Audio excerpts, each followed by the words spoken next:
Bien, ahora sí. Bueno, bienvenidos entonces a Análisis Contrasexual. Me presento, arranco por acá. Yo soy Gabriela, soy una de las integrantes de Divanes del Devenir con mi amiga Narela. Soy una psicóloga argentina de Formosa, de un pueblito del norte de la Argentina, y estoy trabajando con Nare más o menos a partir de la pandemia en este proyecto de investigación. Cursé la especialidad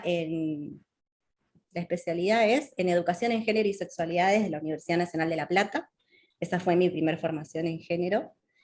Y vengo trabajando en cuestiones de género desde un poquito antes de recibirme, porque mis primeras prácticas fueron en un área de la mujer, de una de las provincias del norte, en el que trabajábamos un montón con violencia de género, en realidad con violencia contra las mujeres, no con violencia de género, pero bueno, eso fue uno de los lugares que me enseñó que en realidad no tenía ni idea de qué era la perspectiva de género, que no había visto nada en mi formación de grado en relación a esto, que no tenía idea de qué hacer cuando había una situación de violencia de por medio y cuando tenía enfrente a una persona que había pasado por el lugar de víctima, y también que habían espacios de supervisión, porque yo en ese momento supervisaba en la EOL, que tampoco me ayudaban a saber qué hacer en ese momento, porque las lecturas eran del tipo, esa mujer está ahí porque goza, y eran mujeres que realmente no tenían ningún tipo de recurso para salir de la situación en la cual estaban. Digo. Así que esa fue mi primer motivación para empezar a estudiar. Empecé a formarme en lo que hoy vamos a trabajar, que es la Escuela Argentina de Psicoanálisis y Género en algún momento, y después de eso me encontré con las teorías queer, y nuestra investigación va más por esta otra línea ahora, y por construir ahí el entrecruzamiento entre psicoanálisis y género. Gracias por estar acá, estoy muy contenta de que estemos haciendo estas vacaciones. Bienvenidos. ¿Te querés presentar, Nare? Sí, bueno, bienvenidos también. Yo también estoy súper contenta de estar presentando un avance en algo que venimos trabajando con Gaby, porque bueno, el año pasado trabajamos muchísimo con las críticas a las cuestiones del Edipo, de la sexualidad, y un poco la pregunta era, bueno, ¿y con esto qué hacemos, no? Porque está muy bien las críticas, pero esto, ¿de qué nos sirve? O sea, ¿nos quedamos sin nada o qué? Entonces, este año nos vamos a enfocar en esto, en trabajar en herramientas que puedan servir para la clínica y para seguir avanzando en esas críticas y en nuevos desarrollos teóricos. Yo estudié psicología en la Universidad de Buenos Aires y siempre hubo un montón de transmisiones que me hacían ruido, sobre todo del psicoanálisis freudiano y lacaniano, y freudo-lacaniano más que nada.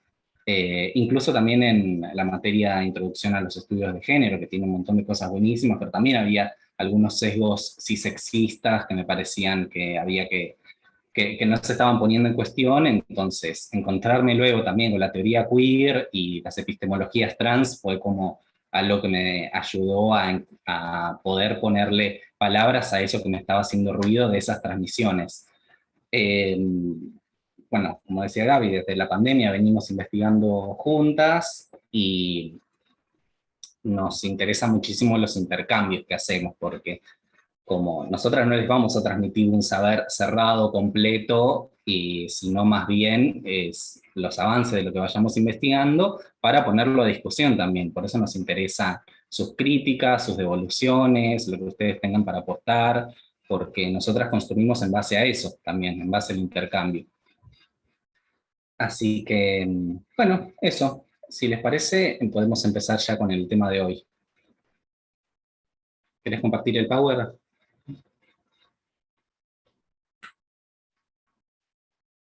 Bien. Bien. ¿Lo ven bien? ¿Se ve Avanza. bien? Perdón.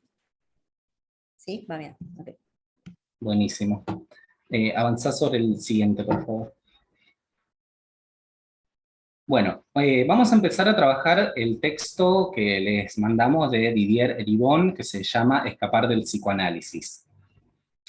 Si lo leyeron, ese es un texto del año 2005 que plantea algunas cuestiones que han sido como desestimadas o no tenidas en cuenta por el psicoanálisis más hegemónico. Lo digo esto porque en el año 2019, como algunos de ustedes sabrán, Paul Preciado hizo una conferencia invitado por la Escuela de la Causa Freudiana en París, que fue como se armó un revuelo bárbaro por ciertas cuestiones que planteó, sobre todo de la articulación que hay entre el psicoanálisis y lo que Paul llama la epistemología de la diferencia sexual. Entonces, hubo muchos psicoanalistas que de golpe se desayunaron con que el psicoanálisis está articulado en la epistemología de la diferencia sexual, algo que está siendo planteado desde hace al menos 30 años. Yo no encontré el texto en el revisor. Bueno, después nos fijamos eso. Gracias. Esta es una conferencia que luego también, como el libro de Preciado, que se llama Yo soy el monstruo que os habla, que es una ampliación de una conferencia que dio, este también fue una conferencia que luego lo publicó como libro ampliado. Y tiene 17 años ya, y ya en ese momento también estaba planteando que había una articulación del psicoanálisis a la epistemología de la diferencia sexual, al régimen político de la heterosexualidad, a la matriz heterosexual, que hacían que fuera intrínsecamente heteronormativo. Entonces, les puse acá una definición que da Eribon del psicoanálisis. Dice, el psicoanálisis es una maquinaria ideológica heteronormativa que se presenta como ciencia y reduce la diferencia al estatuto de desviación, la diferencia, por ejemplo, en términos de minorías sexogenéricas. Reduce la diferencia al estatuto de desviación, el acontecimiento, a lo ya conocido, y lo que es peor, intenta prohibir la existencia de la diferencia en nombre del pasado y de lo ya conocido. Acá todos los que les resuene en relación a la caída del orden simbólico y cómo ahora está declinando el nombre del padre, y estamos viendo una especie de catástrofe en lo social, al haber nuevas configuraciones familiares, nuevos o modos diferentes de habitar la sexualidad, bueno, está en relación a esto. Presentado siempre como los fundamentos eternos e infranqueables de la vida psíquica o social. No, este es un poco el planteo de Eribon, de cómo entiende él al psicoanálisis. Ahora la siguiente, por favor. Entonces, la propuesta de Eribon es bastante clara y para mí tiene mucho sentido. Vamos a ver que nosotros tenemos algunas salvedades a esto, pero en principio para nosotras tiene mucho sentido lo que plantea. Lo que dice Eribon es que si el psicoanálisis es una institución conservadora que inferioriza o patologiza a las minorías sexogenéricas, un movimiento político, ya sean movimientos trans o cualquier movimiento LGBT, que se enfoque en la lucha por el mayor acceso a libertades y reconocimiento de estas minorías, requiere emanciparse política y teóricamente del psicoanálisis.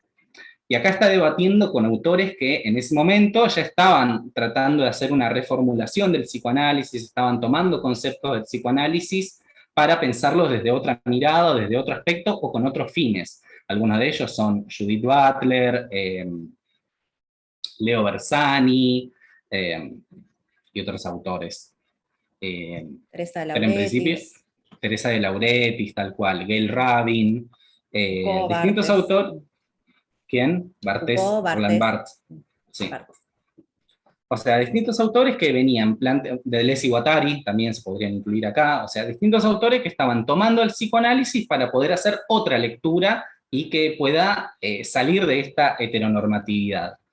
Lo que plantea Eribon es que para estas luchas de las minorías sexogenéricas, la dependencia teórica del psicoanálisis se presenta como un obstáculo, ya que para él sería imposible su reformulación en un sentido no normativo.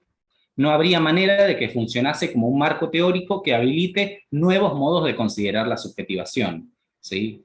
En contraposición a un modo que, como un lecho de Procusto, siempre va acomodando a un modo previo de entenderlo en relación a prejuicios cis heterosexistas. En un ratito vamos a definir qué es cisexismo y heterosexismo. En principio eso es lo que está planteando, ¿no? Como esta dependencia teórica del psicoanálisis, siempre recurrir al psicoanálisis, funciona como un obstáculo. Lo que habría que hacer es directamente escapar del psicoanálisis y producir algo diferente, porque para él es intrínsecamente heteronormativo.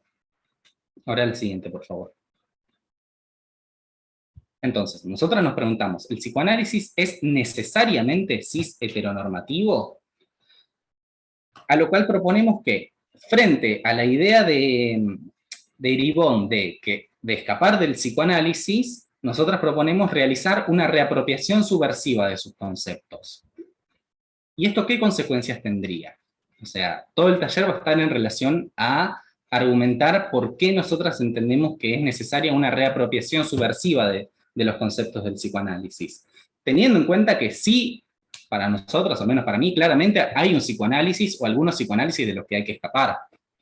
Hay que armar alguna línea de fuga de eso, pero no consideramos que necesariamente sea heteronormativo o cis heteronormativo.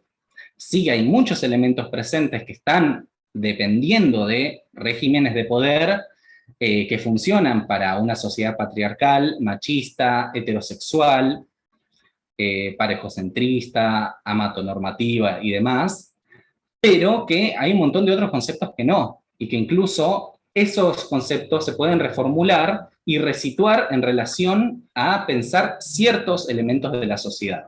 Ya esto lo vamos a desarrollar un poco mejor en el encuentro próximo. Avanza con la siguiente, por favor.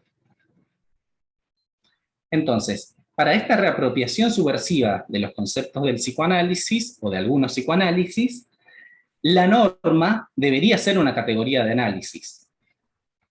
¿Por qué? Porque si el problema del psicoanálisis, o alguno de los problemas del psicoanálisis, están en relación a su normatividad, ya sea heteronormatividad, cisnormatividad, amatonormatividad y demás, es justamente porque la norma no está siendo puesta en cuestión, no está siendo una variable de análisis. Entonces, los distintos modelos del psicoanálisis freudiano, lacaniano, post-lacaniano, psicoanálisis con perspectiva de género, que son los que vamos a tomar hoy, pero podría haber otros también, ¿no? Podríamos trabajar la escuela inglesa, el psicoanálisis de Winnicott, el de Melanie Klein, la psicología del yo y demás. Esos distintos modelos tienen que ser sometidos a un estudio acerca de su funcionamiento como potenciales tecnologías del género. Y digo potenciales porque no considero que necesariamente siempre todo psicoanalista en su consultorio sea cis heteronormativo. Porque hay psicoanalistas críticos de su praxis, de la teoría que sostienen, me consta que sí, los ha habido siempre. Quizás no han sido quienes tenían mayor poder en las transmisiones, en las escuelas o en las instituciones, pero psicoanalistas que hacían una crítica de la teoría, que tenían una posición de revisar continuamente sus supuestos, han existido desde la época de Freud. No es algo que sea de estas últimas décadas. Entonces, pero sí me parece que es indudable que hay muchos psicoanálisis y muchos psicoanalistas que han funcionado como en una clínica que normaliza cuestiones de la masculinidad y la feminidad al no poner en cuestión cuáles son los supuestos de base. Entonces, estos modelos del psicoanálisis tienen que ser puestos en cuestión para no reproducir ese funcionamiento. Y ahora vamos a ver qué quiere decir tecnologías del género. Es decir, para que el psicoanálisis no opere como una tecnología de normalización de la masculinidad y la feminidad y de patologización de las minorías sexogenéricas, es requerido, entendemos, hacer un análisis contrasexual del psicoanálisis y de sus distintos modelos. Ahora la siguiente, por favor. Ahora, ¿qué son las tecnologías del género y por qué nos parece importante como categoría de análisis para el psicoanálisis? Tecnologías del género es un concepto que propone Teresa de Lauretis, que es una filósofa y una precursora de las teorías queer. De hecho, es la autora que propone el término teoría queer en su momento, que lo que propone es que el género no es una propiedad de los cuerpos, no es algo que se derive de la anatomía, no es algo que sea esencial al cuerpo, ni algo que surja espontáneamente ni de forma natural, sino que el género, tanto como una representación o autorrepresentación, o sea, el modo en que un mismo se figura su género, su identidad, su expresión de género, es el producto de distintas tecnologías que funcionan articuladas, como las redes sociales, el cine, los medios de comunicación, prácticas artísticas, discursos institucionales, epistémicos, familiares y además de prácticas de la vida cotidiana, ¿no? Por ejemplo, piensen en, por ejemplo, los estereotipos en relación al amor romántico y qué lugar ocupa el hombre y la mujer en una pareja tradicional heterosexual, y cómo eso se vehiculiza a través de las películas, los libros, las novelas, las canciones, cómo eso se transmite también en la familia, cómo se transmite desde la infancia. Entonces, lo que plantea de Lauretis es que son un montón de discursos articulados, algunos que son discursos científicos, institucionales, otros que no son discursos científicos, sino artísticos o que pertenecen a otros campos, que funcionan articulados en relación a representaciones de la masculinidad y de la feminidad. Lo que plantea es que la representación del género es su construcción, que no hay algo que sea esencialmente el género en sí mismo, sino que el género siempre es algo representado. Y esta representación del género es asimilada subjetivamente. Acá lo que no trabajó de Lauretis es cuando es resistida también. Lo que planteaba de Lauretis es que esas representaciones del género, une las asume, tanto en la masculinidad como en la feminidad. Lo que va a plantear unos años después Judith Butler es que también existe una resistencia a esta asimilación, que no es algo que se asimila pasivamente siempre, que a veces hay modos de reapropiarse de eso, de hacer algo diferente con eso. Lo plantea en relación a la teoría de la performatividad del género, que algo vamos a ver más adelante. Ahora la siguiente, por favor. Y ahora, lo que plantea Paul Preciado en relación a las tecnologías del género y el psicoanálisis en este libro que sacó hace 2 años, es que viene hablando de que el psicoanálisis freudiano está articulado a la epistemología de la diferencia sexual y que no hay ningún intento en Freud de superar esa epistemología de la diferencia sexual binaria. Con lo cual yo estoy un poquito en desacuerdo porque en Freud está el modelo de la bisexualidad también, que fue otro modelo que le compitió a la epistemología binaria, ¿no? El modelo de la bisexualidad lo que proponía es que un modelo que fue sostenido por filósofos, sexólogos, médicos, endocrinólogos y también por Freud. Lo que proponía es que en cada cuerpo existen potencialmente los dos sexos. Hay uno que tiene mayor predominancia que en otro, o en lo que en ese momento se llamaba hermafroditismo, estaban como parejos. Ese modelo fue el que permitió las primeras intervenciones quirúrgicas y hormonales sobre personas trans, para personas que hacían su transición de género, porque lo que admitía o la novedad que permitía pensar ese modelo es que si hay uno que tiene mayor predominancia que otro, lo que se puede hacer es inhibir uno y desarrollar el otro. Ya vemos con esto igual que el modelo de bisexualidad no escapaba al binarismo. Claro, acá donde dice Ross, pero el modelo de bisexualidad sigue sostenido en una epistemología binaria, exactamente, sí.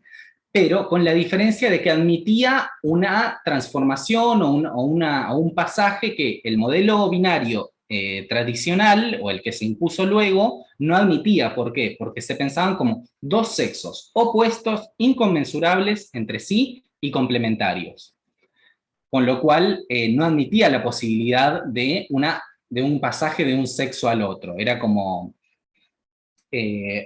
lo hemos trabajado en otro taller como la narrativa del cuerpo equivocado, que es un modo de entender la transexualidad que se impuso desde la psiquiatría en Europa y en Estados Unidos en la década del 60, que se pensaba que una persona trans siempre, en todos los casos, quiere cambiar de un sexo al otro. Y que algunos decían, no, eso es imposible, otros decían, sí es posible mediante ciertas técnicas, pero lo que no ponía en cuestión es que no existe, o al menos que esta consideración de dos sexos como opuestos es una construcción también histórica, que no siempre se pensó del mismo modo. De hecho, en otro modelo previo a esto, que cayó en desuso ya, pero que era el modelo de sexo único, se pensaba que había transformaciones de un sexo a otro, que por ejemplo, había relatos populares acerca de una mujer cis que por la menopausia le creció barba, tuvo como un desarreglo hormonal, diríamos hoy, y le creció barba, entonces se pensaba que como la barba era un marcador de la masculinidad, esa persona había cambiado de sexo, se había transformado en hombre. Claro, la idea de los genitales invertidos, claro. O sea, en ese modelo lo que se pensaba es que había un solo órgano genital, que era el pene, y acá les puede resonar la premisa universal del pene, que había un solo órgano que estaba o hacia afuera o hacia adentro, que por el calor del cuerpo había descendido o se había quedado adentro. Entonces, se consideraba que la vagina era un pene invertido, un pene hacia adentro, y a los varones se los entendía como que tenían un pene hacia afuera. Y en las mujeres se entendía que el pene estaba hacia adentro y los testículos también, eran los ovarios. O sea, no había una consideración de dos sexos, sino que esos dos sexos, en todo caso, formaban parte de un mismo, de un mismo eje, de un mismo eje. Gabriela dice, este recorrido histórico de los modelos de la diferencia sexual lo pueden leer en el capítulo Historia de la tecnosexualidad, que está en Textos Yonkis, sí, totalmente. Y en el capítulo 1 de Yo soy el monstruo que os habla. Ahí estaba claro en esos dos, los dos de Preciado. Bueno, volviendo entonces. Lo que plantea Preciado es que en el psicoanálisis freudiano nació articulado esta epistemología de la diferencia sexual, y que lo que se trata es de inventar una tecnología en ese psicoanálisis como un conjunto de prácticas discursivas y terapéuticas que permitan normalizar las posiciones de hombre y mujer y sus identificaciones sexuales y coloniales dominantes y desviadas, o sea, tanto lo hegemónico como lo contrahegemónico, dentro de esa epistemología hegemónica. A continuación, la próxima, por favor. Ahora lo que nos vamos a meter en un ratito es en ver cómo estas tecnologías del género podemos inferir que funcionaron o que funcionan en cada uno de estos modelos que vamos a trabajar hoy. Entonces, el psicoanálisis como tecnología del género llevó a que la dirección de la cura o la orientación de los análisis estén orientados en función de los mandatos epocales de lo masculino y lo femenino, y la demarcación entre lo normal y lo patológico. Ahora sí, antes de pasar a ver en el modelo freudiano, les voy a dar las definiciones de cisexismo y de heterosexismo, para que veamos un poquito cómo eso entendemos que funciona en esos modelos. Por un lado, cisexismo es un concepto que lo creó una activista trans llamada Julia Serrano, y que consiste en un sistema de opresión que distribuye de manera desigual los capitales, privilegios, exclusiones y violencias. En tanto ordenador de las relaciones sociales, se basa en el principio de que las personas cis, las personas que se identifican con el género asignado al nacer, serían más auténticas, más valiosas, más capacitadas que las personas trans.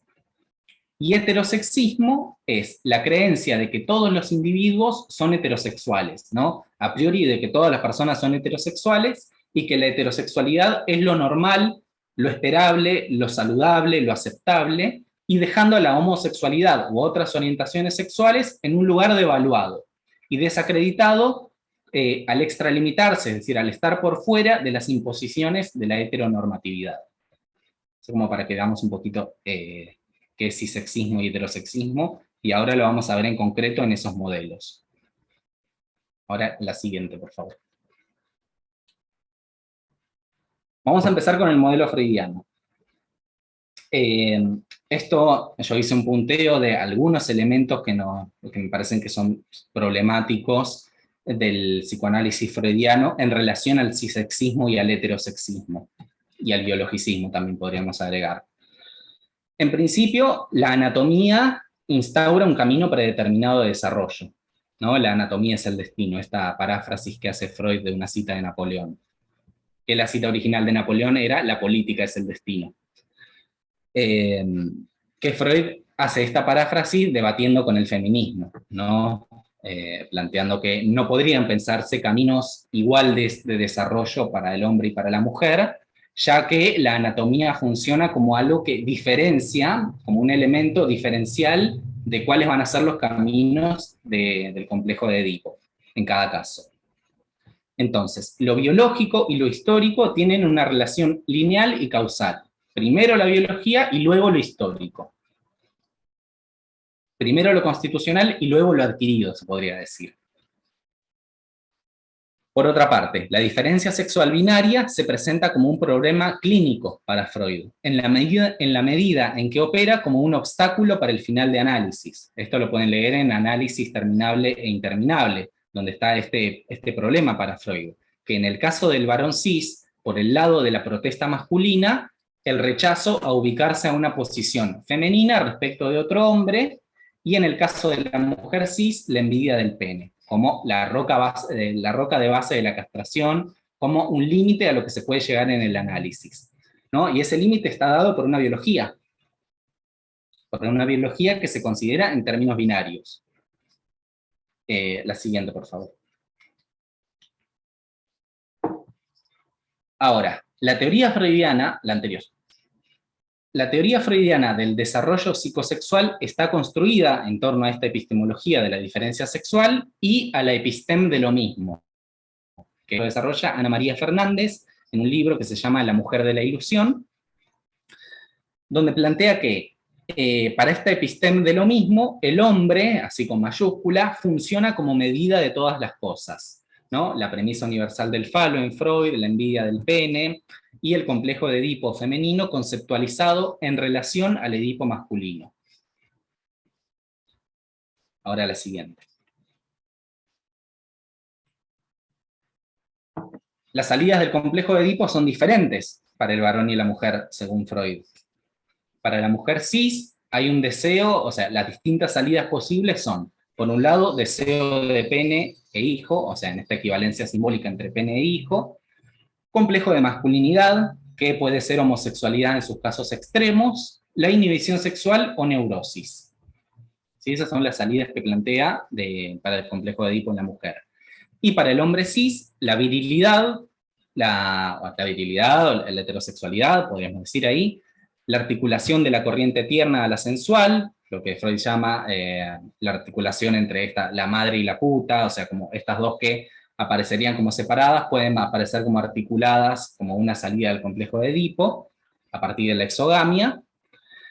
La homosexualidad, que Freud lo conceptualiza de distintas maneras, no hay una versión unívoca en Freud de cuál sería la génesis de la homosexualidad, pero algunas de las teorías que presenta son identificación a la madre o a la posición de la madre, un tipo de elección de objeto narcisista, es decir, elegir a alguien igual a un emisme. La misoginia, también como otra salida posible, como horror a la castración de la mujer, o efecto del horror a la castración de la mujer, y por extensión un menosprecio hacia la mujer, o la impotencia, ¿no? Esas son distintas salidas que va planteando en diferentes textos. La siguiente, por favor.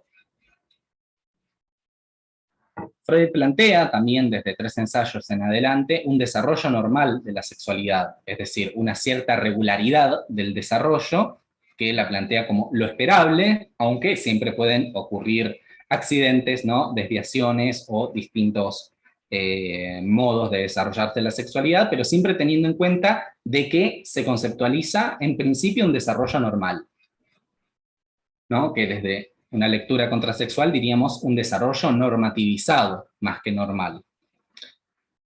La masculinidad y la feminidad se terminan de consolidar en la pubertad para Freud. Es decir, de un punto A, que sería una criatura de disposiciones bisexuales y perversa polimorfa, se llegaría a un punto B, que es un hombre cis o una mujer cis, con subordinación de las pulsiones parciales a la primacía de los genitales. ¿Sí? Pasando, ¿no?, por las fases orales, anales, fálica, genital, el complejo de Edipo, castración, ¿no? Como todo eso, desde ese punto A al punto B. Ahora la siguiente. La conducta sexual definitiva se define, la conducta sexual definitiva tras la pubertad depende de una combinación de factores en relación a lo constitucional y lo adquirido. Es decir, Freud trabaja como hay que en algunas personas, por ejemplo, con un varón, hay un mayor grado de virilidad o de actividad, que eso influye en cuál va a ser la conformación definitiva de su conducta sexual. O, por ejemplo, cuando habla de complejo de masculinidad como una de las salidas para las mujeres, lo refiere a que también habría un mayor grado de actividad para esa mujer en términos constitucionales, como algo de que esa persona nace con eso. Y lo adquirido sería lo histórico, lo que se va desarrollando diacrónicamente a lo largo de su vida, en relación a las vivencias del Edipo y de la castración. En el hombre cis, la identificación al padre, y por extensión al género masculino, es decir, cuando Freud trabaja que un varón cis que se identifica al padre, se está identificando a la masculinidad, es decir, al género masculino, y en la mujer cis, la identificación a la madre, y por extensión al género femenino, dependen de esta intensidad relativa de las disposiciones bisexuales. Y este es un modo en que el modelo de bisexualidad entra en el complejo de Edipo, ¿no? Vieron que hacia el final de su obra, en El yo y el ello, Freud plantea el complejo de Edipo completo, que sería con sus variantes positiva y negativa.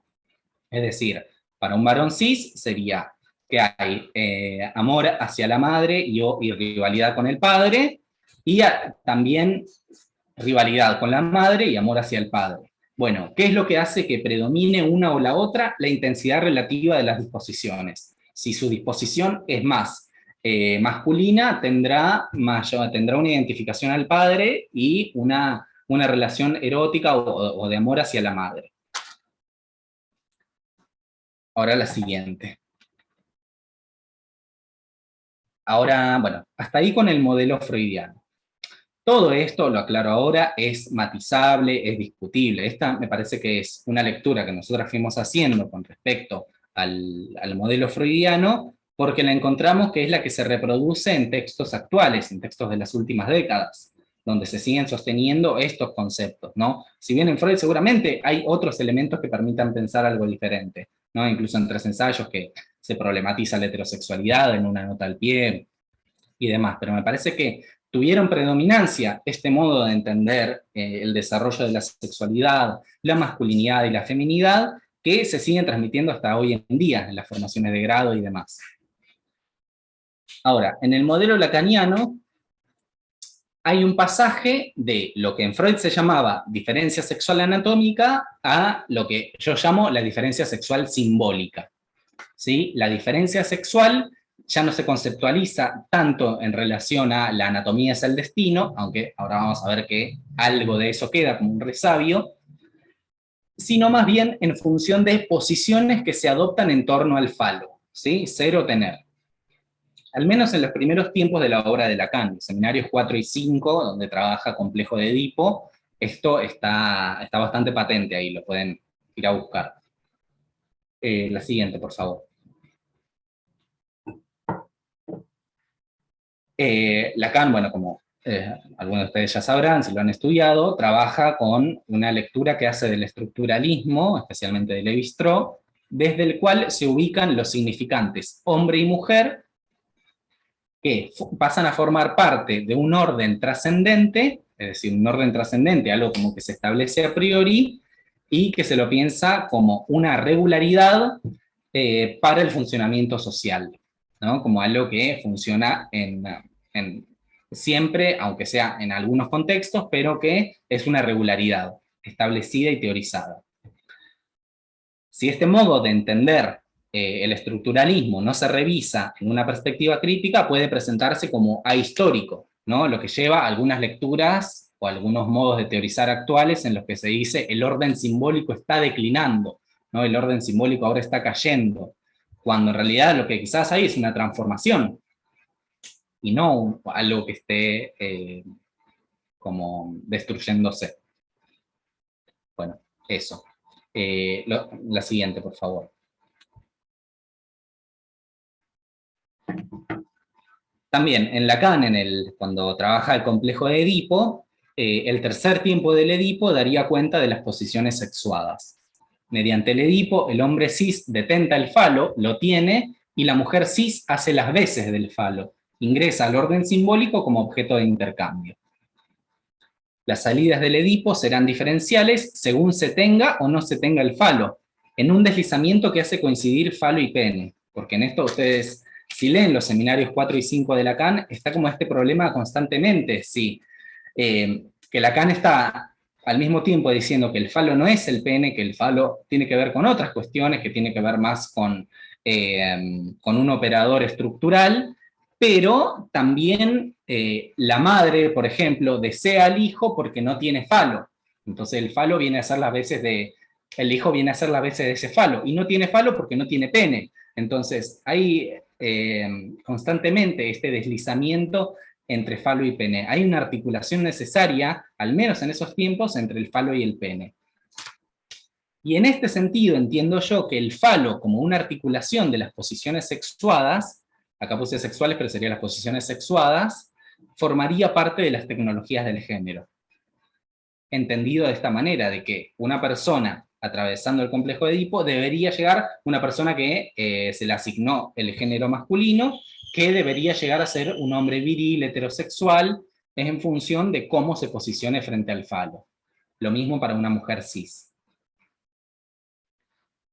Y cuando hablamos de tecnologías del género, lo digo en un sentido que ha sido utilizado como una herramienta clínica eso.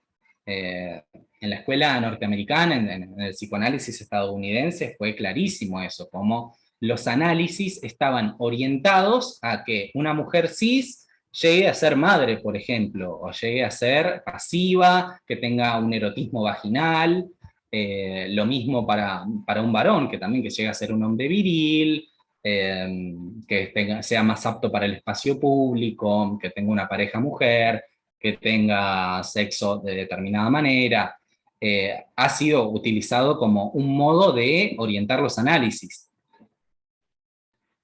De hecho, en Freud, por ejemplo, vieron cuando Freud plantea que dentro de este desarrollo normal de la sexualidad tendría que producirse en la mujer cis un pasaje del erotismo en el clítoris al erotismo a la vagina, hubo mujeres hubo mujeres psicoanalistas que hicieron sacarse el clítoris porque no estaban pudiendo hacer ese pasaje a un erotismo vaginal. Entonces, está documentado eso, como personas que tomaron esa teoría como un lugar, como algo que tenía que llegarse sí o sí a eso, si no, no era un desarrollo normal, sino un desarrollo anormal o desviado. A ver, leo este comentario. Valeria dice, sobre eso recomiendo el artículo El mito del orgasmo vaginal de Anne Coed. Bueno, gracias. No lo conoces, después lo voy a buscar. La siguiente, por favor.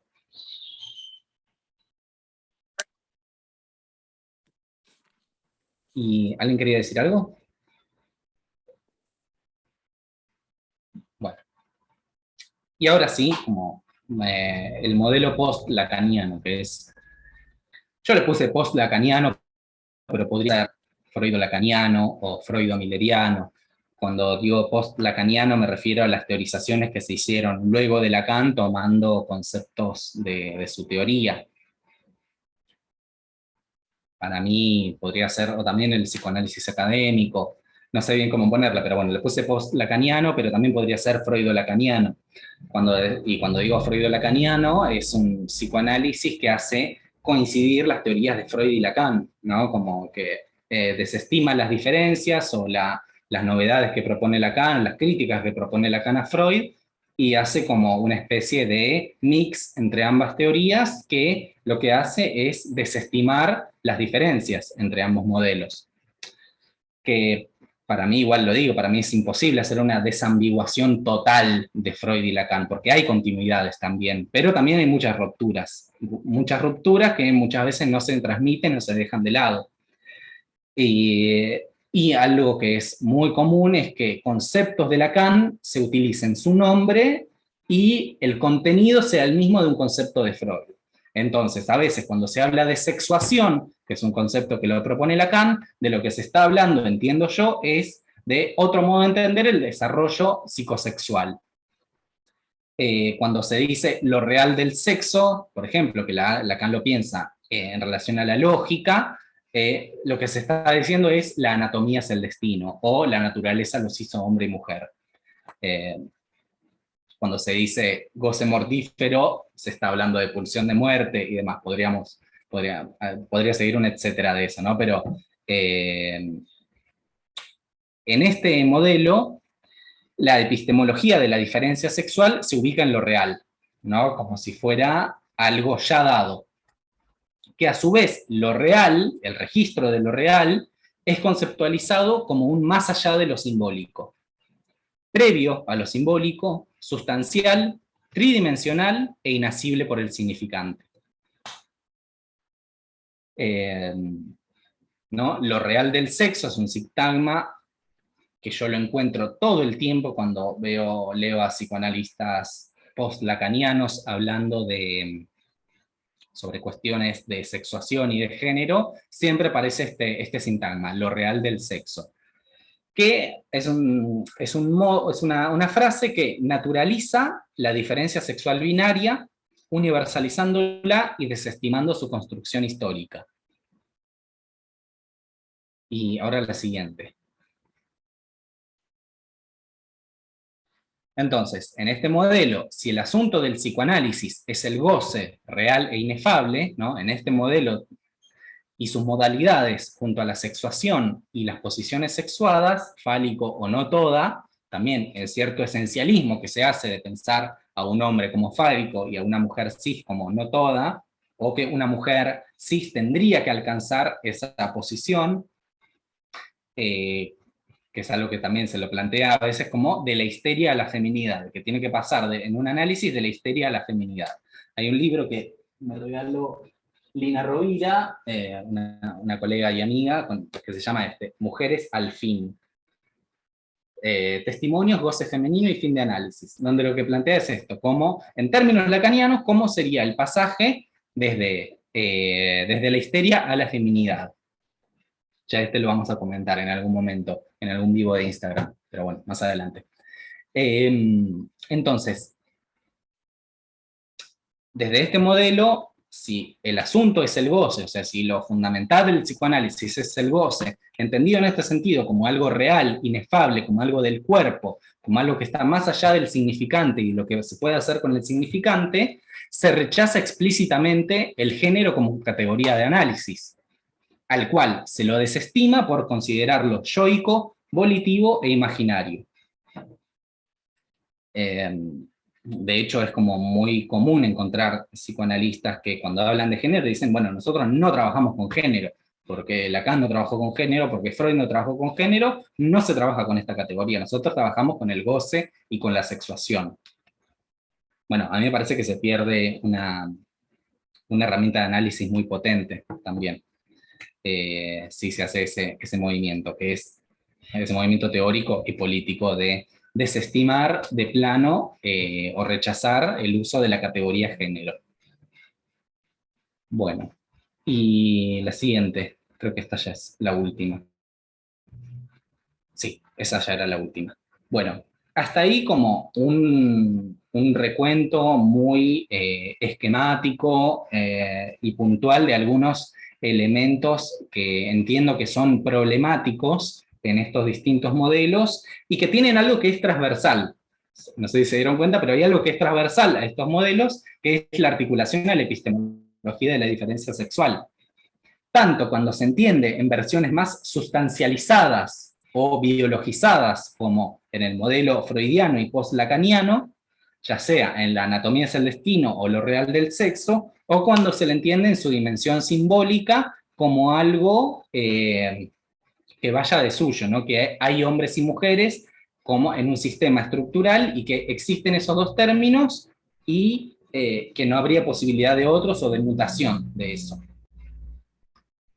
Entonces, estos distintos modelos tienen prejuicios cisexistas y heterosexistas, o sea, todo esto lleva a uno, tiene estos prejuicios de base y llevan a una clínica con estas problemáticas, que lo que nos interesa es hacer un análisis contrasexual de esto, es decir, en una perspectiva crítica de cómo funcionan las normativas en relación al sexo y al género, y a las relaciones sociales que se derivan de los modos históricos de entender el sexo y el género.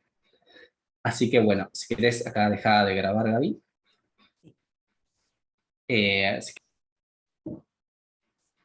Bien, en esta segunda parte, la idea era poder pensar un poco qué es lo que podemos entender, qué es lo que nos puede brindar como herramienta y qué es lo que podemos criticar también de algo que se conoce muchas veces de manera muy imprecisa como psicoanálisis con perspectiva de género, y que al mismo tiempo, por lo menos en Argentina, está bastante institucionalizado como una línea de pensamiento.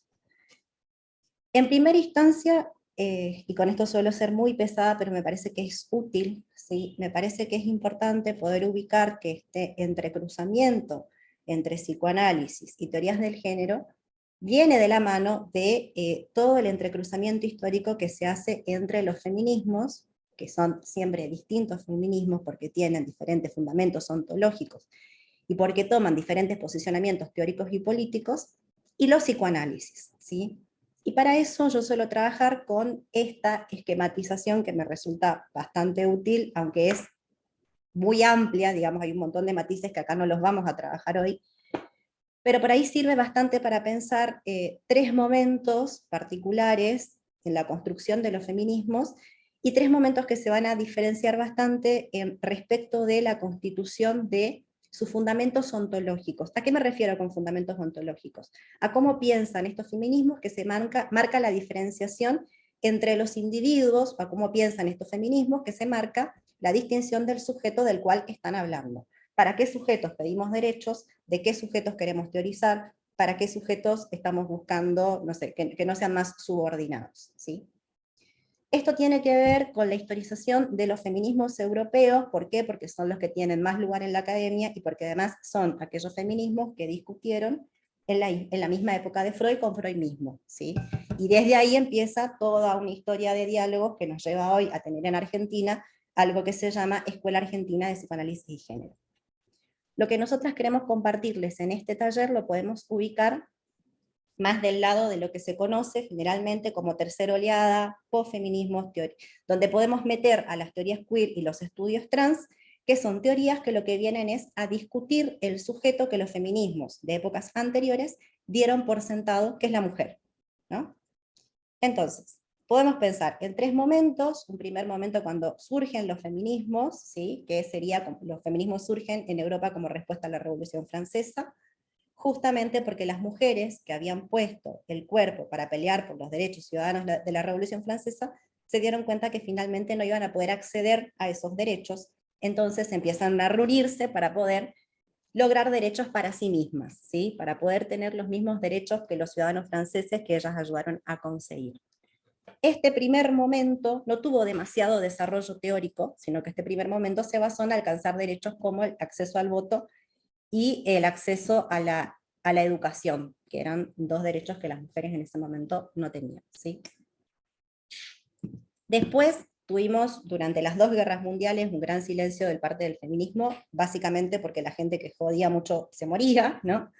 Y después de la Segunda Guerra Mundial, a partir de los años 60, en Estados Unidos y en Europa se conoce como segunda oleada de los feminismos, que son los feminismos que han logrado entrar en la academia, y que han logrado entrar en la academia gracias al uso estratégico del concepto de género y a la aparición de los estudios de género que se presentan como una manera superadora de pensar lo que antes se conocía como estudios de la mujer. ¿Por qué? Porque el género se considera un término mucho más académico, y porque además se considera que género, en ese momento, era un término más abarcativo, porque permitía pensar que mujeres y varones son categorías que se construyen siempre de manera relacional. Relacionar siempre en términos de opuestos, complementarios, que lo que no define a uno define al otro, ¿no? Entonces, para eso sirvió el concepto de género. En el medio de esta primera oleada, esta segunda oleada, 2 siglos después de que el feminismo esté organizado y haya adquirido derechos en Europa, aparece el psicoanálisis y aparece Freud en diálogo con las feministas de su época. Freud no siempre estuvo en contra de los reclamos de las feministas. Es más, Freud empieza escribiendo algunos de sus artículos en publicaciones periódicas de algo que se conoció como la Liga para la Protección de la Maternidad y la Reforma Sexual, que estuvo fundada por Helen Stoker. Estas mujeres eran mujeres burguesas, europeas, que en el 1900 estaban luchando para poder acceder a derechos sexuales y reproductivos, como la anticoncepción y como el aborto, ¿no? Y lo que hacían era ir articulando con diferentes teóricos de la época que les vayan dando fundamentos que justifiquen sus luchas. Freud fue uno de estos teóricos y escribió para estas publicaciones por lo menos 2 artículos. Uno, el de la moral sexual cultural, que lo publica dentro de estas revistas, y otro, el de las teorías sexuales infantiles. ¿Por qué? Porque ahí Freud lo que va a ir diciendo es esta denuncia que él estaba haciendo de que eran las exigencias de la sociedad en la esfera sexual las que terminaban causando la proliferación de las enfermedades nerviosas en su época. Las feministas toman este argumento para seguir luchando por sus derechos sexuales y reproductivos. Ahora, este diálogo que venía bastante bien se termina rompiendo cuando él publica algunas consecuencias psíquicas de la diferencia sexual anatómica, justamente porque ahí introduce su concepción de la fase fálica en la niña, y esta idea de que el pedido de igualdad que tenía, o sea, estaba todo bien si querían derechos sexuales y reproductivos, lo que no podían pedir era igualdad. Para eso la teoría freudiana no iba a ayudar. Pero no solamente esto generó movimientos al interior del feminismo, y movimientos también que hacían que Freud empiece a ir en contra de los reclamos, de ciertos reclamos de las feministas, si se quiere, sino que este movimiento también generó reacciones dentro del psicoanálisis mismo. Reacciones, por ejemplo, de Karen Horney, de Ernest Jones, de Melanie Klein, que ya empezaron a denunciar que había un falocentrismo, un sexismo y una misoginia en la manera en que Freud concebía la sexualidad femenina. Por ejemplo, Karen Horney ya en 1926 reformula la idea de envidia del pene. Y lo que va a decir es que la envidia del pene es una envidia que tenían las mujeres del estatus social masculino. Y ubica en esa envidia del pene el sentimiento que experimentarían las mujeres cuando se dan cuenta que están socialmente en desventaja respecto del varón. Si bien estas psicoanalistas no se consideraban a sí mismas feministas, lo que van a aportar cuando empiezan a cuestionar a Freud es un puntapié para aquellos feminismos que no eran provenientes del campo psicoanalítico, digamos, que tiene que ver con pensar que los psicoanálisis no constituían un monolito cerrado, sino que dentro de los psicoanálisis mismos había diferentes perspectivas, por ejemplo, de la sexualidad femenina, y esto genera cierta apertura para que cuando aparezcan los feminismos académicos se puedan poner en diálogo con aquellas críticas que ya se le hicieron a Freud. Bien. Entonces, a partir de los 60 aparecen los feminismos académicos, es decir, feminismos de los cuales participaban, por ejemplo, en Estados Unidos, mujeres que ya pudieron estudiar una carrera de grado, ¿sí? Y que se daban cuenta que estudiaron 5, 6 años de una carrera y que nunca habían leído a una autora que sea mujer, por ejemplo. Que las cuestiones que se escribían respecto de las mujeres siempre eran escritas por varones hegemónicos, ¿no? Entonces, todos los libros que hablaban de anatomía, de salud mental de las mujeres, de lo que tenían que hacer las mujeres, siempre estaban escritos desde el punto, la perspectiva enunciativa de un varón heterosexual, hegemónico, cisgénero, bla, que tomaba a la mujer siempre en categoría inferior, ¿no? Entonces, estas mujeres empiezan a reclamar cómo se estaba escribiendo el conocimiento científico, cómo se estaba validando el conocimiento científico y por qué no había representatividad de las mujeres en esa manera de escribir el conocimiento científico. Esto hizo que después de muchas luchas y después de años, los feminismos puedan empezar a ingresar en la academia, pero también que los feminismos empiecen a tener diferentes corrientes teóricas. A partir de este momento, no porque las mujeres no hayan escrito antes, sino por cómo se va articulando en términos políticos y en términos grupales la escritura, los feminismos se empiezan a teorizar. Y a partir de entonces aparecen también diferentes líneas de pensamiento dentro del feminismo. Los feminismos radicales, los feminismos de la diferencia, los feminismos liberales, los feminismos socialistas, si bien son todos distintos entre sí en cuanto a cómo consideran que se gestiona la subordinación de las mujeres y cómo habría que pensar el empoderamiento o la liberación femenina, ¿no? Algunos dirán que será a través de derrocar el régimen del capitalismo, otros dirán que será a través de la institución del socialismo, otros dirán que será a través del logro de las libertades individuales, bla. Bien, sobre cada una de estas cosas, estos feminismos teorizan de manera distinta. Ahora, lo que van a tener todos estos feminismos en común es que van a hacer uso del concepto de género, y del concepto de género con ciertas características.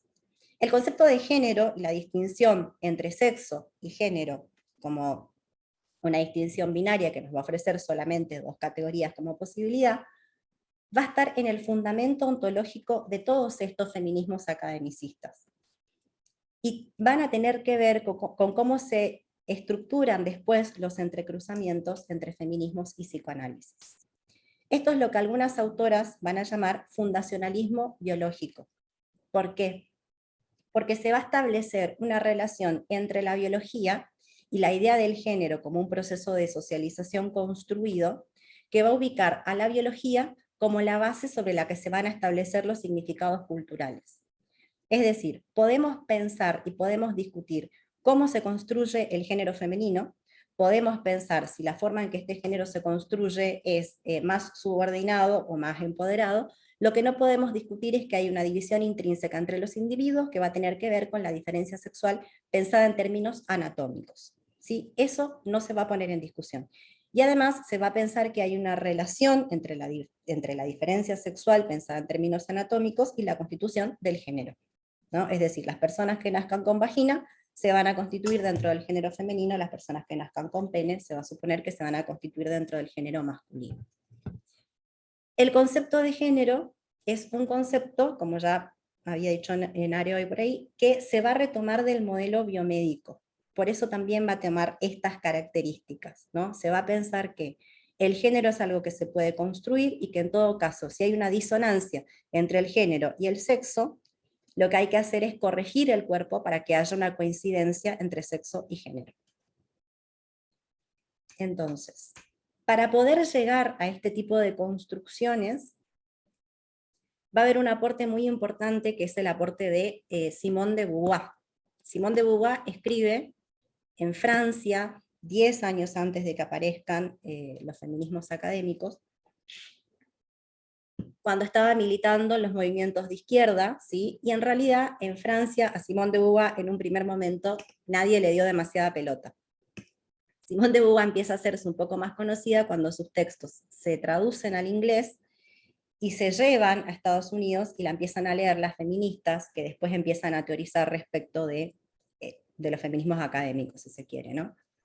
Entonces, con Simone de Beauvoir lo que pasa es que muchas veces se le hace decir un montón de cosas que en realidad no dijo, pero la famosa frase de Simone de Beauvoir de que una no nace mujer, sino que se llega a serlo, es una de las que se fue tomando para empezar a reapropiarse del concepto de género que se toma del modelo biomédico, y para pensar que el género es un concepto construido. Ahora, otra cosa que permitió Simone de Beauvoir fue volver a establecer un diálogo con el psicoanálisis. Porque ella, en el segundo sexo, no solamente critica un montón al psicoanálisis, y le hace por lo menos 3 críticas que siguen siendo bastante actuales. En primer lugar, le critica que la sexualidad de la mujer que describe Freud es una sexualidad que va a tomar como modelo la descripción del desarrollo libidinal del varón, y que por eso la mujer va a ser siempre tomada como una categoría inferior, porque nunca va a terminar de adaptarse a eso que se tomó como modelo. En segundo lugar, le va a criticar a Freud el determinismo y el universalismo de la teoría, ¿sí? Y en tercer lugar, va a detectar que hay una ausencia de cuestionamiento respecto de la familia como institución en el psicoanálisis. Esto es algo que después lo leemos un montón, por ejemplo, en los 80 del Antiedipo, pero ya lo había dicho Simone de Beauvoir, que era una de las autoras, que estaba pensando que las mujeres tenían que ser liberadas de los niños y de la maternidad, que consideraba que eran las mayores desventajas femeninas. Ahora, aunque ella critica el psicoanálisis, va a retomar la potencia conceptual del psicoanálisis para sostener esta idea de que las mujeres no están definidas por naturaleza, y para poder hacer una descripción de la infancia y de la vida emocional de la mujer dentro de esta situación de subordinación. Y en este sentido, los feminismos empiezan a recuperar el psicoanálisis como un instrumento que puede ayudar al autoconocimiento y sobre todo a responder preguntas respecto de por qué las construcciones patriarcales de la feminidad no ceden tan fácilmente. Es decir, una de las preguntas sería, si entendemos que estamos siendo subordinadas por el ordenamiento social, si sabemos cuáles son las estructuras que nos están subyugando, ¿por qué terminamos siempre repitiendo este lugar de subordinación, criando a nuestras hijas en este lugar de subordinación, y finalmente pareciera que nunca logramos empoderarnos? Bueno, se encuentra en esta idea de que hay factores psíquicos que tienen que ver con la construcción de la identidad y que se pueden relacionar con la idea de la socialización, una potencia para retomar el psicoanálisis y para ir pensando cómo se va construyendo la feminidad, por ejemplo, ¿no? Además, a partir de los años 70, el término género va a entrar en los feminismos psicoanalíticos estadounidenses, pero también en el psicoanálisis en general, gracias a Robert Stoller, ¿no? Bien. Esto a grandísimos, enormes rasgos, para poder pensar ahora qué sería lo que se conoce como Escuela Argentina de Psicoanálisis y Género. La Escuela Argentina de Psicoanálisis y Género aparece más o menos a partir de los 80, después de las dictaduras en Argentina, y van a ir retomando toda esta línea de entrecruzamientos entre el psicoanálisis, sobre todo el psicoanálisis freudiano, y los desarrollos de los feminismos academicistas de la segunda ola del feminismo. Aparecen algunas mujeres que empiezan a teorizar respecto de cómo entrecruzar el psicoanálisis con los estudios de género, con los estudios de la mujer, y estas mujeres se van a plantar como pioneras dentro del campo. Entre ellas vamos a tener a Mabel Burin, Irene Meller, Clara Coria, Cristina Zurutuza y Ana María Fernández, que son algunas de las autoras que empiezan a teorizar en este sentido, y que van marcando también en nuestro país como ciertas directivas de cómo se van a ir dando estos entrecruzamientos. Estas mujeres se van a empezar a reunir, ¿no? Y van a empezar a pensar cómo revisar las teorizaciones freudianas sobre la mujer y la feminidad, diciendo que estas teorizaciones van a responder a una ideología androcéntrica, ¿no? Algo que más o menos ya había dicho Simone de Beauvoir. Digamos, la teoría freudiana está escrita desde la posición epistemológica de los varones hegemónicos, y las teorías que tienen que ver con la sexualidad van tomando al varón como modelo, además un varón con ciertas características bien, ¿no? De cierta clase social, con ciertas características, y después se va escribiendo algo en relación a la mujer y cómo la mujer no se puede adaptar a ese modelo. Y muchas veces el psicoanálisis lo que hacía era explicar esa diferencia que se encontraba entre uno y otra en la naturaleza femenina.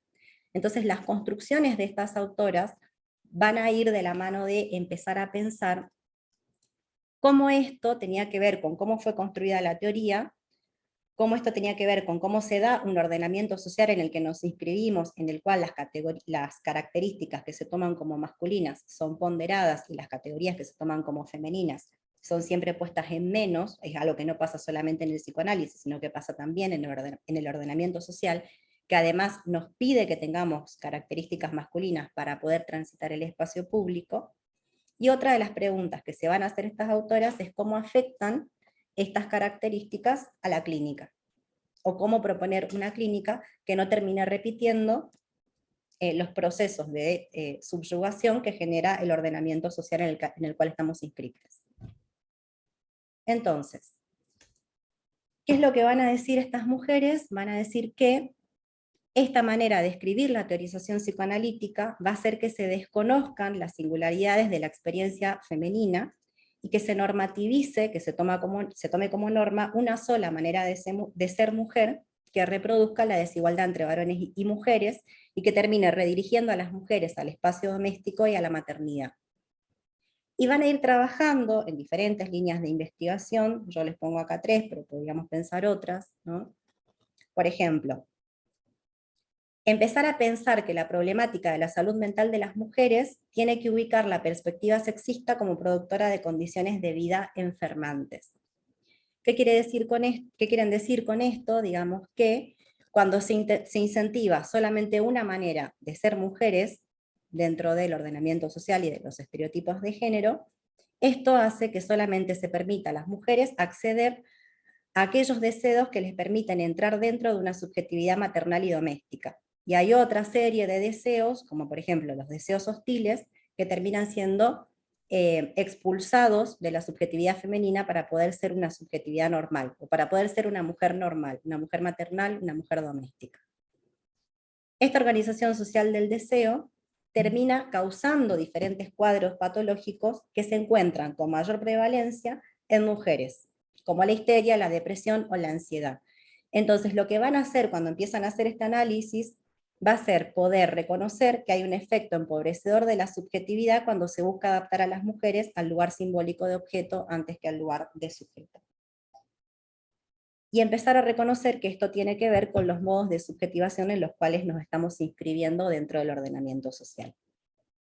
En segundo lugar, y siguiendo un poco la tradición de los feminismos academicistas de los 60, se va a poner a la maternidad, ¿sí?, como un punto central que tiene que empezar a ser discutido.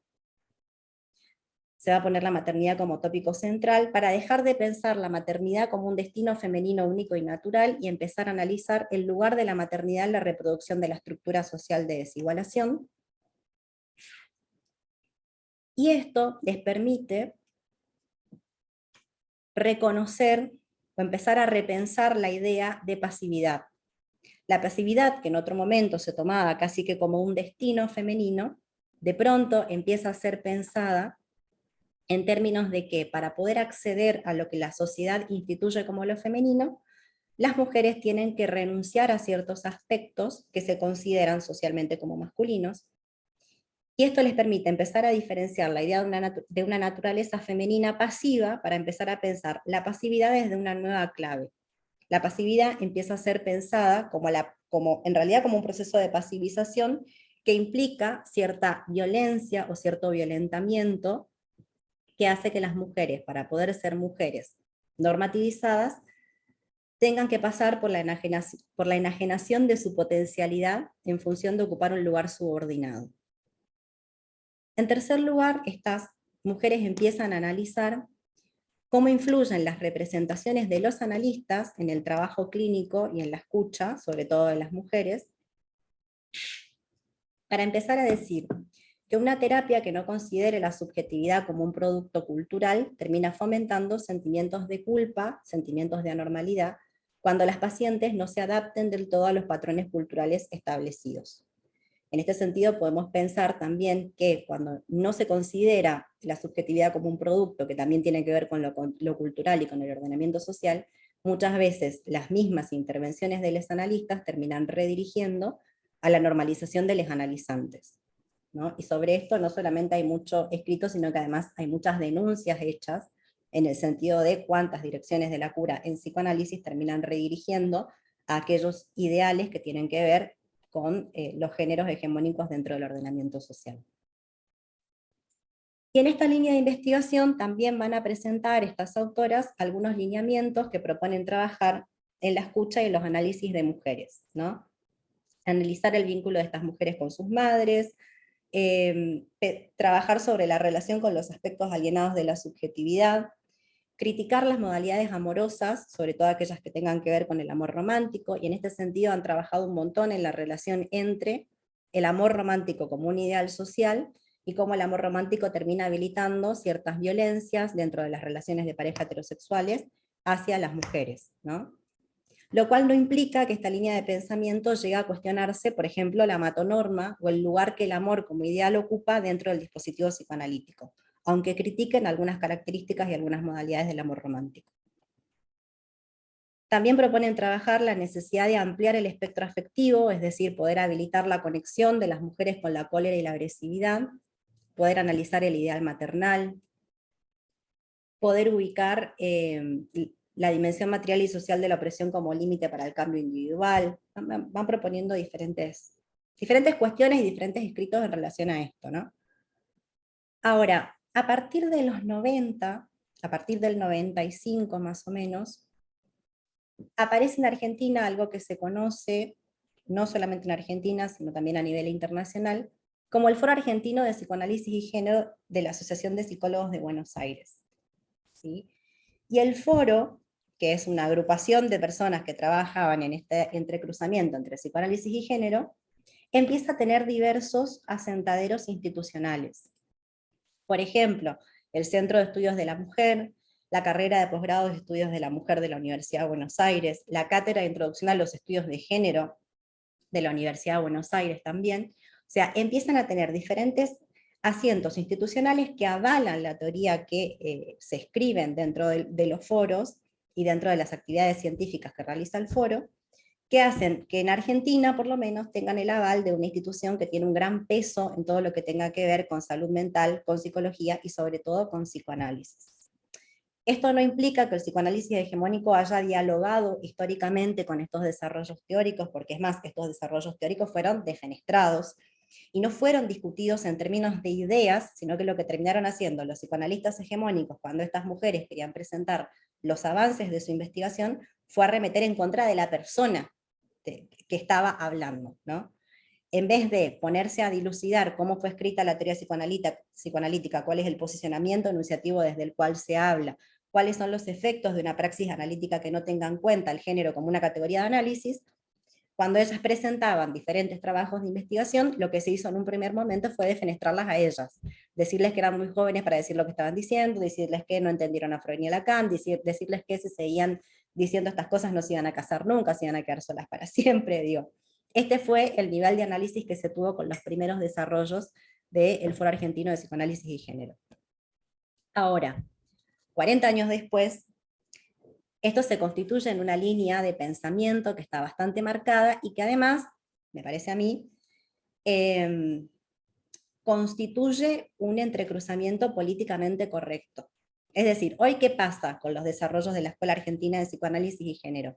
Que la mayoría de las instituciones de psicoanálisis hegemónico, por lo menos acá en Argentina, en algún momento invitan a alguna de estas personas a dar un seminario, que sé yo, se invita a Deborah Tager para que explique cómo sería el análisis de las mujeres y varones en la actualidad, ¿no? Y ella va, da un seminario, participa de la formación y qué sé yo. En ese, no se le critica, está todo muy bien, todo muy lindo lo que dijo, pero lo que no se hace después es hacer un entrecruzamiento transversal entre estos análisis que se hacen desde el Foro Argentino de Psicoanálisis y Género, de cómo se constituye la subjetividad femenina como una subjetividad vulnerabilizada dentro de nuestro ordenamiento social y cómo eso se transmite a los análisis y a la teoría psicoanalítica. Eso no se transversaliza con la práctica psicoanalítica después. Digo, se escucha un seminario, se dice que está todo muy lindo, en general lo que se termina leyendo es que Freud y Lacan eran hombres de su época, y por ende escribieron alguna teoría que en algún punto se puede leer en términos patriarcales, pero no se termina de repensar cómo se aplica el dispositivo psicoanalítico, o cuáles son aquellos aportes que podemos retomar, no solamente para pensar el análisis de las mujeres en términos de empoderarlas, y el análisis de los varones en términos de que no hagan uso de la violencia en contra de las mujeres, que suelen ser como las dos vertientes, sino también cómo eso se entrecruza con el dispositivo analítico como un dispositivo de poder. Digo, hay ahí un pseudo diálogo que no sé si realmente termina teniendo otro tipo de efectos en la práctica cotidiana. Ahora, como algo que podríamos decir de esta línea de pensamiento, es que en esta articulación que se hace entre psicoanálisis y estudios de género, psicoanálisis y estudios de la mujer, queda tematizado, y fenomenológicamente muy bien descrito, diría yo, queda tematizado todo lo que de alguna manera hace a una cierta experiencia femenina. Es decir, se habla espectacularmente de la experiencia de mujeres de clase media, heterosexuales, cisgénero, madres.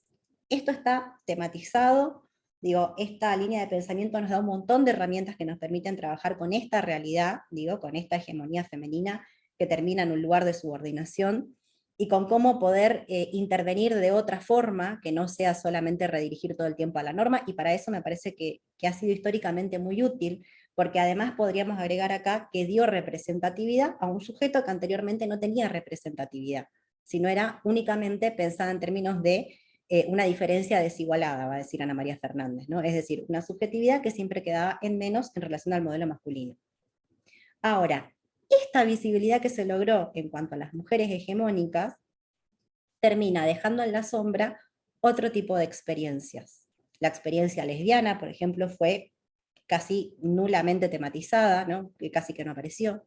Otro poco podríamos pensar de qué ocurre cuando se utiliza la categoría de mujer y se deja por fuera a un montón de otros modos de subjetivación que no entran dentro de las características que ponen los bordes a la forma en la cual el feminismo de la segunda oleada pensó la categoría de mujer. Por eso con Nare no nos ubicamos, no es lo que queremos, seguir trabajando en la investigación desde un psicoanálisis con perspectiva de género, sino que lo que estamos intentando justamente es dar un paso más y empezar a hacer algún entrecruzamiento que nos pueda ser útil para pensar la relación entre psicoanálisis y teoría queer. Porque la teoría queer, ya desde los 80, viene haciéndole estas críticas a los feminismos, a las teorizaciones, al psicoanálisis, pero sobre todo a los feminismos, digamos, ¿no? Que tiene que ver con poder poner en cuestión la forma en la cual los feminismos han construido históricamente su sujeto, pensando que la feminidad se construye sobre algo que no puede ser tematizado, que sería la diferencia sexual anatómica, en términos binarios, ¿no? Un poco lo que decía Nare hoy cuando hablaba de la universalización de la epistemología de la diferencia sexual, ¿no? Un poco a esa línea responden los feminismos de la segunda oleada, cuando hacen esta división tajante entre sexo y género, pensando que el género es lo construido, el sexo es lo dado, lo inmodificable, y lo que si se modifica con tecnologías es para que pueda coincidir con aquella identidad que se percibe como el género. Bien. Un fragmentito de Preciado, donde habla en texto yonki de esto de empezar a cuestionar la manera en la cual los feminismos han construido su sujeto. Dice: el nuevo feminismo que emerge a finales de los años 80, de la mano de Gayle Rubin, Judith Butler o Teresa de Lauretis, pone en cuestión aquello que parece más obvio, que el sujeto político del feminismo sean las mujeres. Es decir, las mujeres entendidas como una realidad biológica predefinida, pero sobre todo las mujeres como deben ser blancas, heterosexuales, sumisas y de clase media. Es decir, no únicamente va a criticar la teoría queer la idea de que se piense que las mujeres tienen un asentadero en la biología que es innegable, sino que esa misma idea, esa misma manera de pensar el sujeto de los feminismos ha hecho que se universalice cierto tipo de mujer, que son las mujeres blancas, hegemónicas, de clase media, heterosexuales, madres. No porque los feminismos no hayan pensado otras posibilidades, en la segunda oleada, por ejemplo, había feminismos negros en la segunda oleada, había feminismos que iban por la huelga de vientres en la segunda oleada, había feminismos que cuestionaban estas identidades. ¿Qué pasó con esos feminismos? No llegaron jamás de la misma forma a la academia. ¿Por qué? Porque las mujeres que pudieron llegar a dar clase en la academia han sido siempre las mujeres de cierto estrato social y que cumplían con ciertas características identitarias. Entonces, cuando se dan las cátedras de introducción a los estudios de género o de género y coso en las facultades, en general llegan las mismas identidades hegemónicas a tomar la palabra. Y esto no es sin efectos en la manera que tenemos de representar y de pensar los sujetos, y sobre todo la manera que tenemos de hacer el recorte de las categorías. Bien. Entonces, la idea sería poder pensar cuáles son las críticas que le han hecho históricamente tanto la teoría queer como los estudios trans a los feminismos de la segunda ola, para poder pensar estas críticas como críticas a lo que se conoce generalmente como perspectiva de género, que además ocupa un lugar de políticamente correcto, me parece, hoy. Habría que ver hasta dónde, como herramienta, nos es suficiente, o dónde podemos poner las limitaciones a este lineamiento teórico. En primer lugar, vamos a pensar cómo los feminismos fueron construyendo la categoría de mujer, que esto es algo que lo tiene ampliamente tematizado Judith Butler en El género en disputa, donde va a decir un par de cosas, ¿no? Que la categoría de mujer ha sido útil en su momento para los feminismos dentro de las políticas de la representación, justamente para poder dar visibilidad a una experiencia particular que no ha tenido visibilidad en otro momento, ¿no? Pero además que tenemos que dejar de pensar, si hacemos uso de la categoría de mujer, que mujeres indique una identidad común. ¿Por qué? En primer lugar, porque se termina universalizando una sola experiencia. En segundo lugar, porque el género no siempre se va a constituir de forma coherente y consistente. Y en tercer lugar, porque hay que pensar cómo se entrecruza, si vamos a usar la categoría de género, por ejemplo, cómo se entrecruza la categoría de género con otras categorías identitarias que hacen a los entrecruzamientos del poder. Categorías como la de clase, como la etnia, como la capacidad o la discapacidad, y cómo se van entrecruzando cada una de estas categorías en el ordenamiento social en el cual estamos. Entonces, Butler lo que va a proponer es que no demos como un dado la categoría de mujer, no solamente porque no la tomemos como asentada sobre la diferencia sexual, porque la teoría queer y los estudios trans van a trabajar en pensar que también la diferencia sexual constituye una asignación, y que también la diferencia sexual la tenemos que pensar como un modelo construido, ¿no? Sino también que tenemos que empezar a entrecruzar esto con otras normativas que hacen a nuestra identidad. En segundo lugar, voy a retomar una crítica de Mauro Cabral, que va a decir que mientras los feminismos o la perspectiva de género han sido muy útiles para poder desarmar el contrato sexual, han sostenido casi de manera irreflexiva lo que se conoce o lo que él llama contrato de abyección. ¿Qué va a decir con esto? Los feminismos, la perspectiva de género han sido muy útiles para poder desnaturalizar la subordinación de las mujeres. Esto ha sido así. Sin embargo, han sostenido el contrato de abyección, que es un contrato que va a dividir y va a dejar, por un lado, lo articulable en el binario genérico, ¿no? Aquello que podamos ubicar fácilmente como masculino o como femenino, y va a dejar del otro lado lo inarticulable, ¿no? Algo que no va a poder ser tomado como sujeto, algo a lo que no se le va a dar valor a la palabra de esa persona directamente, sino que se la va a tomar como objeto de estudio. Y Mauro Cabral, del lado de lo inarticulable dentro del binario de género, va a ubicar todas las experiencias trans con asterisco, trans como término paraguas, para hacer referencia a todas aquellas experiencias que excedan el binario genérico y que pueden ser vividas de un montón de maneras distintas. ¿Cómo nos damos cuenta de que la perspectiva de género está sosteniendo el contrato de abyección? Porque pone la diferencia sexual como supuesto ontológico fundador. Porque no cuestiona la diferencia sexual. Y esto va a tener diversos efectos. En primer lugar, se va a producir una reducción óptica que solo permite ver varones y mujeres cisgénero. En segundo lugar, se va a sostener la diferencia sexual como naturaleza, origen y autenticidad, y esto va a hacer que se termine pensando de alguna forma u otra dentro de esta lógica que hay algo más natural o más original en las identidades cisgénero que en las identidades trans. Se va a pensar que una mujer cis constituye algo más natural y un original que va a querer imitar una mujer trans, por ejemplo. ¿Por qué? Porque hay una coincidencia entre sexo y género.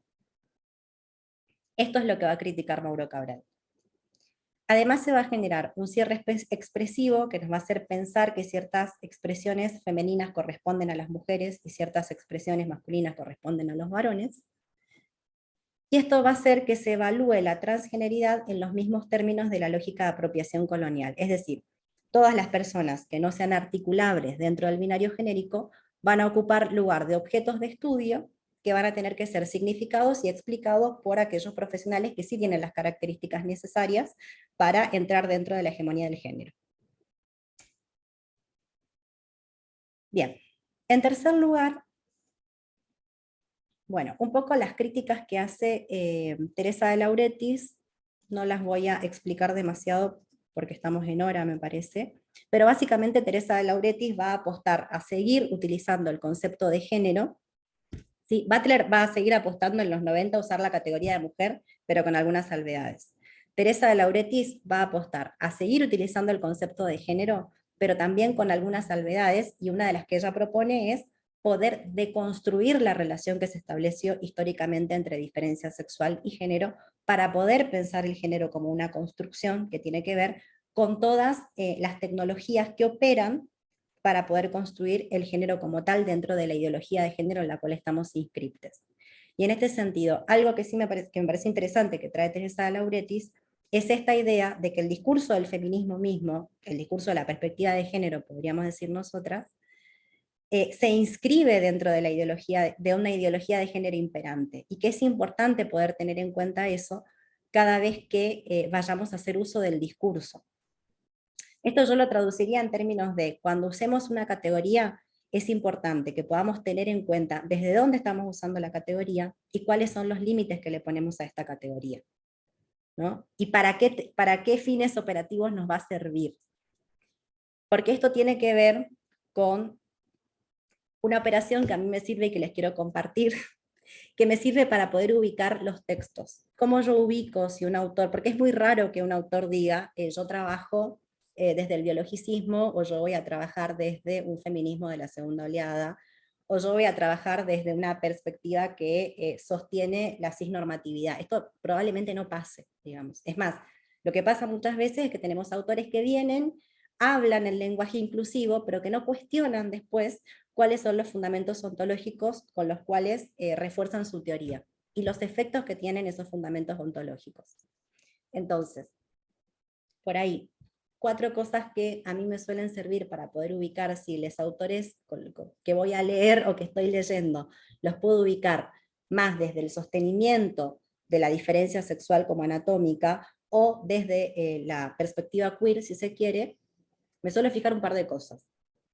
Primero, cuando un texto o alguien que escribe, digamos, hace referencia a varones y mujeres, pero no explica cuáles son los límites y los contenidos de esas categorías, en general se da como un dado la definición de varón y mujer. Y cuando se da como un dado la definición de varón y mujer, en general se ubica esto en términos anatómicos. En segundo lugar, cuando se marca la especificidad de las personas trans, ¿sí?, pero no se hace referencia a la categoría cisgénero. Esto pasa un montón cuando se hacen, por ejemplo, lecturas de casos. Mujer, 25 años, en pareja con un tipo de tantos años, madre de un hijo de no sé qué. Pero si se va a trabajar con una persona trans, se aclara rápidamente que es mujer trans de tal edad, transicionando desde tal momento y qué sé yo, ¿no? Como si estas fueran cuestiones súper importantes a marcar. Y nunca se marcó, por ejemplo, que el primer caso hacía referencia a una mujer cisgénero. ¿Por qué? Porque eso se toma como un original y por ende se da como un dado, no necesita explicación. Esto repite la lógica del original y la copia. ¿Sí?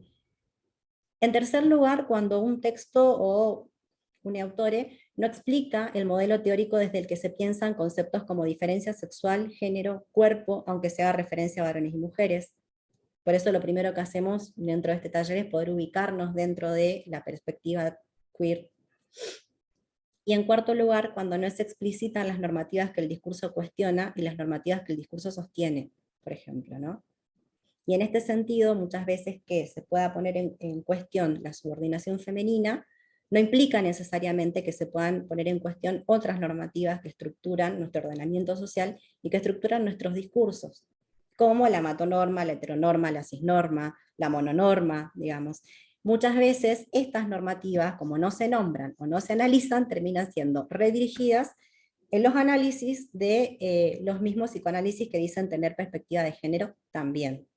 Por eso una de las cosas que tenemos ganas de hacer es poder trabajar en algún momento del taller con ejemplos clínicos, ¿no? Para ver también cómo reconocemos ahí que estamos redirigiendo a ciertas normativas que se supone que ya están cuestionadas dentro de las perspectivas en las que nos inscribimos. Bien. Hasta acá, un poco corriendo lo que les quería compartir. No sé, Nare, si tenés ganas de que trabajemos algo respecto de la caja de herramientas, cómo estamos de tiempo.